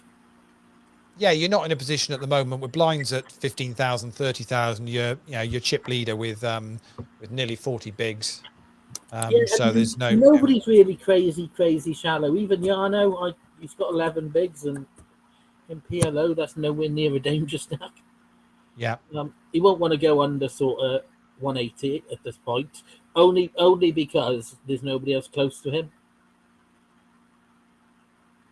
So and actually you're looking at 50k off, 50k plus around. So, and we're only 5-handed, so he's really got about 7 hands. So as you say, Dan, we are 5-handed. Top 3 are going to pick up APAT medals in this one as well. We're well into the money. Guys are guaranteed now $250. Then it jumps to $340 for fourth, $482 for third, $705 for second, and $1,115 up top. Speaking of medals, do we know who has the most? Who has the most medals? I know it's absolutely not me. Well, I think I have the answer to that. Is it Stephen Bailiff? No, I don't think it would be. I mean, I'd have my guess who I think it is. I'd be between Stephen and Brian Yates. It's got to be one of them. I know that John Murray is doing a little bit of work for us, putting sort of a lot of that stuff together, and he hasn't finished it yet. So I suspect it's not John. He popped in last night, didn't he? Gave us a kick, and then he left again. Yeah, I'd imagine John will be very close to the top of that leaderboard. I'd have said if you were talking about ranking points, John is right on top of that. He's very, very close. It was between John and Steve Roderick. Medals, he won't be far away. Could well be John. But we will soon know. And there's a bunch of guys out there watching the stream. So if you're new to APAT and you'd like to get involved, just go over to apat.com, register for free, and we'll send you our schedule. And don't watch that hand that I've just played really badly. I almost wanted to see what he was going to do on the river to sort of set something up. Stephen, you hear that in 5 minutes, mate, so it's okay. I'm gunning for you. This is proper gambling here. And Jarno gets it. Gets there on the river for the with the clubs. And that very much now leaves Conrad in the short stack position. It does, but he's been a lot shorter. So, and it's in the stats can change so easily in PLO. Like, let's see whether he's got the patience to see this through, or whether he's feeling a bit tilty. I had just had this feeling that was coming, but actually, to be fair, he's got a hand. They both got kings. And he doubled up. And gets his double up. Yeah, and I think we're getting into the point now where there's going to be a lot of 3-betting and getting it in. So we'll probably be a little bit more selective over our opening hands. So if I raise it, I'm probably. Is that that's just what you're when you start seeing that happening at the table? It changes what you're going to do, yeah. Well, I think now that the blinds are just about to go up again, and. Where they're going at 40 seconds. Yeah, got about 40 seconds, yeah. I just think with the Damien, I've got a horrible hand. I don't want to put him in against him with that. They're gonna wanna start gambling, and I guess when they want to gamble, it's hard for you to see flops. It's hard for you to play flops. Like, we haven't seen 3-betting, and now there's 3 bets in every single hand. And we just haven't seen it. It's been so passive, and I will 3-bet and get it in if I have a big hand, but I don't like doing it. I just think the nature of the good game means it's going to happen soon. And we're all very equal, pretty much, aren't we? There's not a lot in it. I think if Austin doubles Sue Stephen, we've pretty much got identical stats. I just saw you flick back then to look at your cards that you'd already folded. Are you a player that does that, Dan? Just like you see the flop and go, would I have hit that, or would it? Obviously it makes No, difference, because regardless, I wouldn't have played it.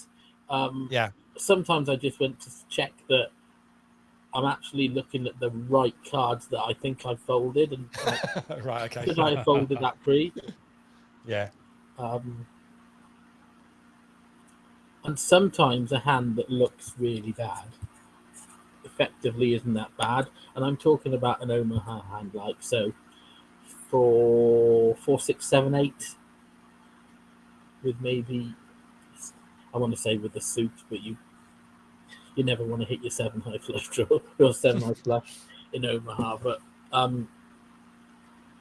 they are hands that you get quite good implied odds at this stage.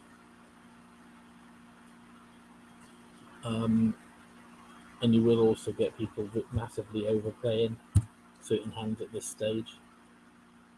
I don't want to play a pot against an opposition. I'm not going to set mine there. I'm probably going to give this guy a walk here for the first time ever, because my hand is horrible. I was going to say that this has been, I think, the first time in the hour and a 40 we've been watching this. Come on, day 2. Come on, why change that? That's the reason why.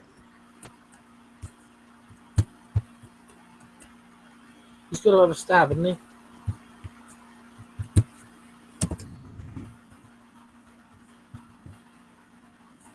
Oh, go on.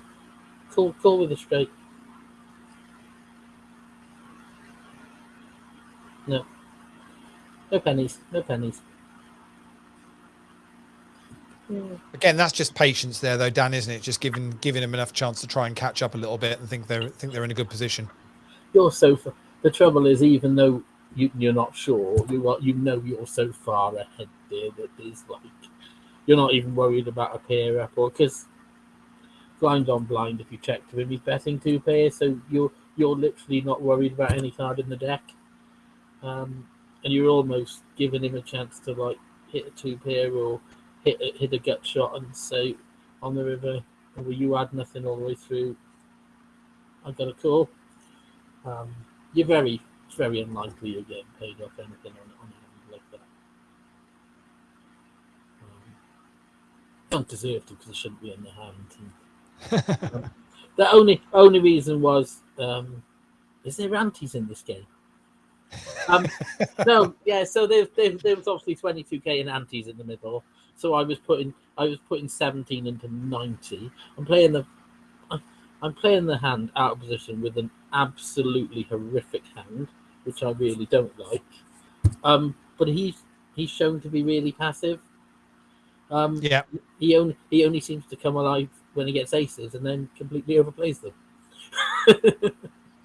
Yes, that has been duly noted. Yes. When he gets a hand, we will know about it.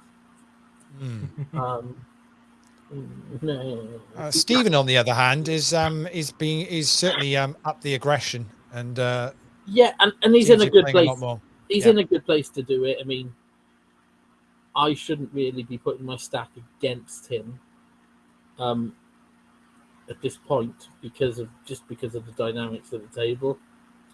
And I'd also been told that I thought Stephen Bailiff had something like 25 medals, and I can't remember how many I am behind him, but it's getting fewer since the Worlds. This thing is getting fewer and fewer, and I think when you it's not, I'm not that far behind if you count the fact that I've never won a live medal. Other than the team stuff, yeah. Oh yeah. All right, I'm still counting them actually because they are still my medals. Have you really never won an individual live medal? No. Wow. That's interesting, isn't it? Huh. No, and I'm probably last on the APAT money list. If you got entry fees against money returned, I'm certainly last. See, but the Welsh guys have always said that they've always carried you, and I didn't really think it was true, but clearly, no, it is. It's absolutely true. And it just goes to show that when I'm on my own, I can't play. And you don't. You didn't used to have many Omaha tournaments. Now you've got Omaha tournaments. There's a glimmer of a chance that one day I can get a cash. I have cash, just no medals. Just going to point out, I have had an APAT cash. Thing is, I don't think Scouse has actually won very many. Oh, he did. He cleaned up at the Worlds that time. But that's a one-off. That was a one-off thing. I think that was like 10 years in the making. Right. Okay. Oh, Yeah. He was busy high-fiving when he was heads up against Paul Haycock in a side event in Blackpool a few years back. So I've got to put it in. I don't want to bust here.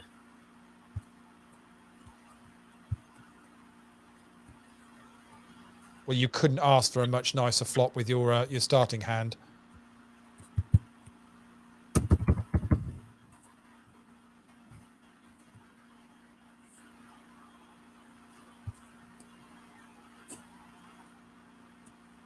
No.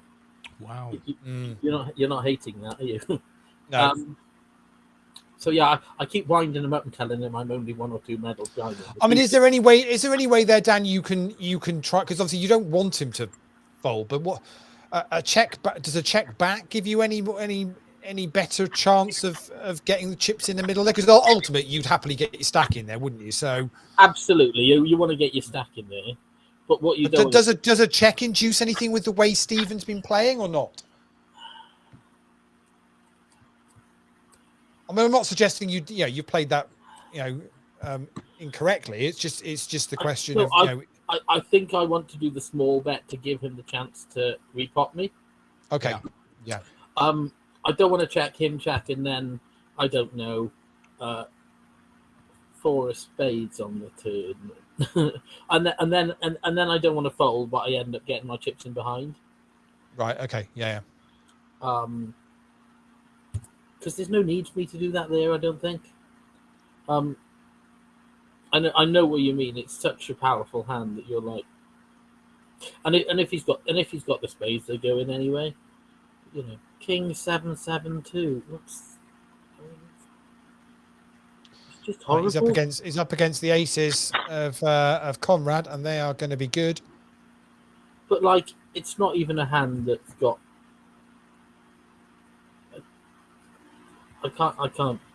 I can't say the word on it. It's like, it's an awful hand. Is it easy when you've got a bigger stack there, Dan, to be looking at the short stacks and just thinking, well, I can get in with any 4 cards here, and I'm getting, I'm getting odds to to try and bust these players? Maybe is that a thought process that would go through people's heads? No, it definitely is. But if he wants to play for 400k or 300k with King 7-7-2, what's he folding? Like what? Well, yeah, that's true. Like. I mean, Des will obviously say, but it's a pair of 7s. I mean, that's the way he'll be looking at it. I mean, I see his strategy is very clear to me. Yeah. Yeah, and you don't play a lot of PLO, do you? And it's very short and easy to describe. It's called any 4. To be fair, Des normally struggles just with 2 cards. Yeah, if you give him 4, he's in a whole heap of trouble. Yeah. But he is sort of playing any 4. Yeah. He is, and in reality, and what's I had giving you a problem? Hand here. I had a reasonable hand here, so King Jack 9-7 with the suit, whatever.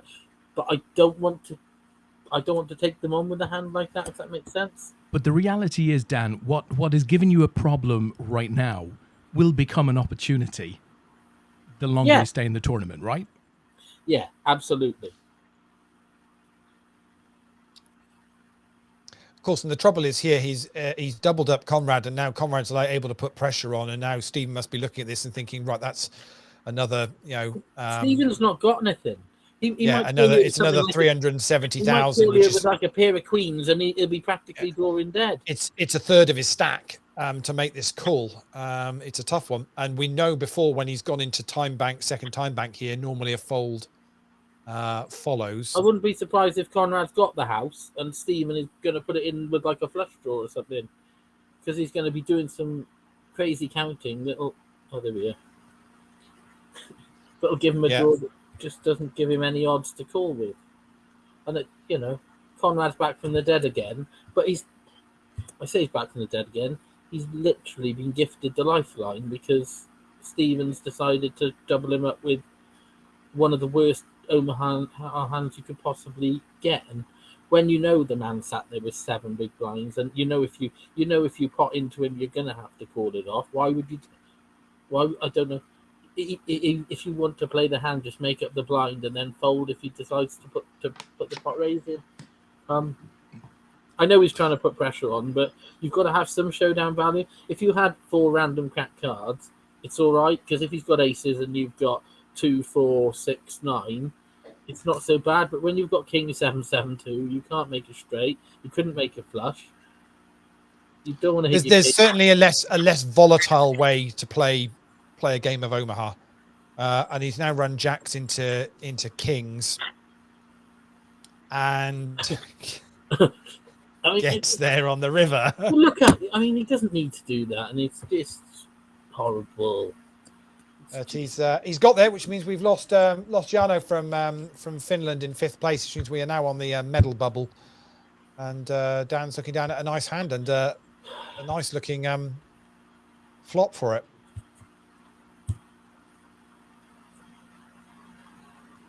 Difficult one though here, Dan, because this could get expensive potentially. With obviously it was a raise from Conrad in the first place. Right. Oh, he's got a nice. He's got a very nice. The aces and the nut flush draws. So I'm glad I didn't get it in, but I didn't. You got away quite lightly there, didn't you? But I think, yeah, and I think sometimes I've got away lightly there because of the way I've been playing the hands. Yeah. I want to try and call against him here because my hand's really disguised if I hit. Again, I've wasted 2 bigs because I'm not going to continue, but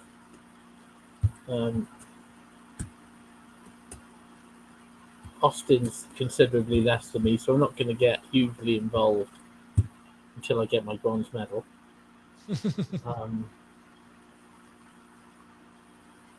I've just ordered a new cabinet from IKEA, so I've got a space. Lovely. I've got a space. Wow.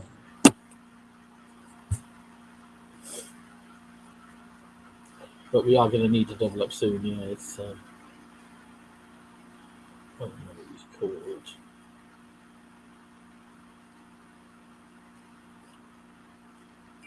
Oh, he's at the flush. Look at this. 9793. Wowzers. Well, we are 3-handed. We have our medalists, and you are one of those, Dan. Yeah, Dan. So let's see how this pans out. What you can make happen here now. You got 2 bigger stacks against you. Let's see what happens. I won't be wanting the world to put it in against him.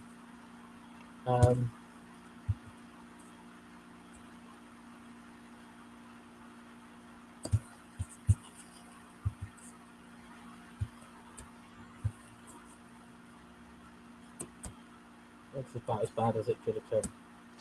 And you've still, with all 3 of you in the hand, you say nice starting hand for you, but to not connect with it at all.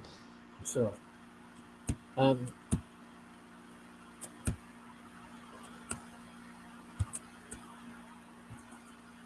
was going to take them on with that, but I was going to say, when you're 3-handed, Dan, does that slightly widens your range? Why do I have to have 4 spades? I was going to say, surely 4 of 1 suit is, but it's a nice. Apart from that, it's a nice hand. You only need 1 more, Dan. There you go. And top pair, I'm going to guess you're probably going to continue on this, if he fires out. Yeah. 2 pair now. I'm happy to take the pot down now, to be honest with you. Because it makes such a difference to my stack there. I'm really looking for a spot to 3-bet Stephen. Looking for a situation there where they both got involved in the hand, and you can just go over the top. Yeah. I'm almost like treble, quadruple bluffing myself now because I'm aware of the fact that they get to hear everything I say 5 minutes. So he's been listening to me for the past 2 hours.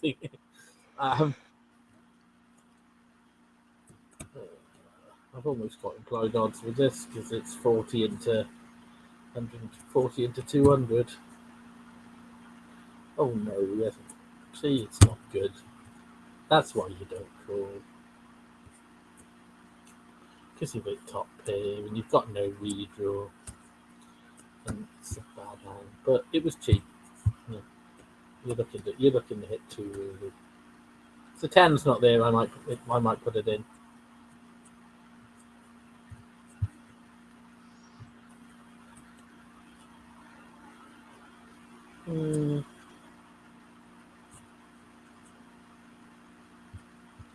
No, I don't like it. I was going to say, this is the thing, is you start looking at hands and kind of justifying why you want to get your chips in the middle, isn't it? Yeah, I mean it's too gappy. It's an ideal flop for it. Don't get me wrong. Yeah. And I do need to gamble at some point soon.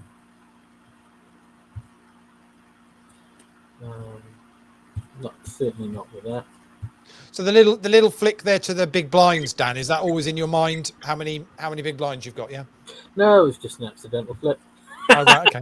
Oh, I thought I was picking up on some thing you do when he's like, I think if you'd have turned around and said, yeah, well, when I normally get into medal contention, I normally, you're going to come up with something technical. Yeah, I'm not. It's different. Us amateurs have to check these things. And an accountant like you knows that 450k is 11 big blinds, but for mere mortals, we just need to clarify that point so we don't make elementary mistakes at this point in the tournament. I've always got my calculator at hand, ready to go. We're 5 to the hour, so we've made it through 2 hours of play, and we're down to the final 3. Dan being one of them, and it's been a great couple of hours so far, Dan. We really appreciate you showing your whole cards on a 5-minute delay for us. Aiming to get to a medal. Well, we've got to a medal position. That's where we're at. We just don't know what colour it's going to be at the moment. Earlier on today, the No Limit Hold'em day 2 concluded with Tommy Hackinson from Sweden picking up the win and $1,837. Aaron Spence from the UK finished in second for $1,182, and Jarkko Suakos from Finland was in third for $811. We're just deciding who's going to win this. Min cash now, 3 left, $482 in this PLO. It's $705 for second place and $1,115 up top. So we just had Yarno in the chat box as well. Bands86 is his username here. Yo, Yarno here. Thanks for the tournament. I'll try to qualify again for next month's event. Well done, Yarno. Good run tonight. Yeah, 5th place finish. Very well played. Good stuff indeed. He won't need to qualify. He's got a few buy-ins there already from tonight's, and he didn't do anything crazy wrong. He was he was quite passive, and he was very, very quiet throughout the last 2 tables. But he didn't get involved in any pots that he shouldn't have done. And I think Conrad's played a really, really good game when he's gone short. He said, right, I'm putting it in. And, to be fair, a couple of times when he's got short, he's got a nice hand and he's got his double up back. And he hasn't been short for long. Stephen's got a lovely stat there. Probably should be 0. He's got very lucky a couple of times. If he loses and hits that jack on the river, he's down to 200k and he's in a lot of trouble. Yeah, no, exactly. He's had a couple of those moments where it's just... oh, yeah, and from my point of view, yeah. I'd rather Yarno sat there with 2 million than Stephen. Because I could probably make plays against Yarno, because Stephen doesn't like folding. Probably won't be folding. And now I'm sort of card dependent. Yep. Which I don't like being, and obviously, as I said, I will be looking at a spot to get it in. But it is a case with Stephen. It's very difficult for you to know exactly where you're at. In hand. And obviously, I know we're short-handed now. That obviously Ace Jack, whatever it was, 9-5, and I think if I had 2 big blinds less, I pot it. But having like 12 bigs, if you make it 3.5. Like if I pot it there, you don't really want to be folding any flops. You can easily miss a lot of flops with it. Like, I'd much rather have Queen Jack 9-8 and get it in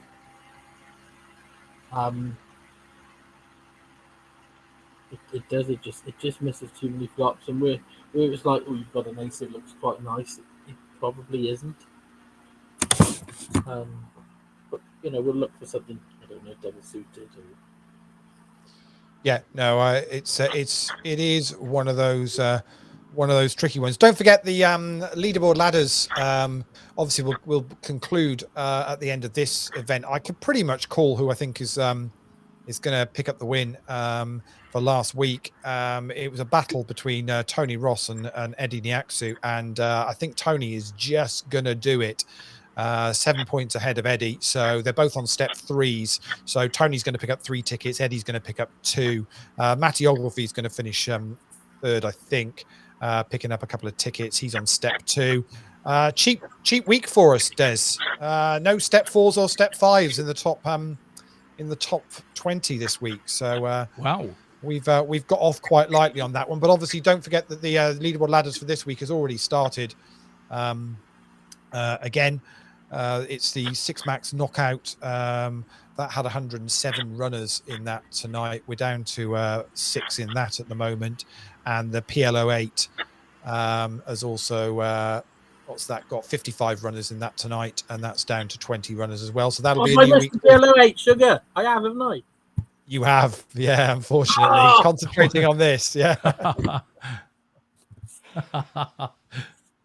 Oh dear. I've been having so much fun. I've missed my favourite game. Because when we had the online worlds, and obviously Rudders is captain, and we're talking about it, and when Rudders is like, "Well, you're the Hold'em player. You play the Hold'em," and I'm like, it's a little bit unfair because I predominantly play PLO and PLO8 now.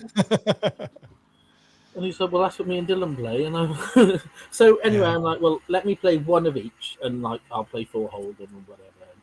Yeah. So you'll have to, yeah. So you missed tonight's PLO8. So the next chance you'll have to play PLO8 with APAT will be Friday night, where we have the PLO8 Turbo Knockout. Oh, Turbo! We love turbos. On a Friday night. That's an $11 buy-in at 8 o'clock UK time on Friday night. I know people are often doing other things on a Friday night.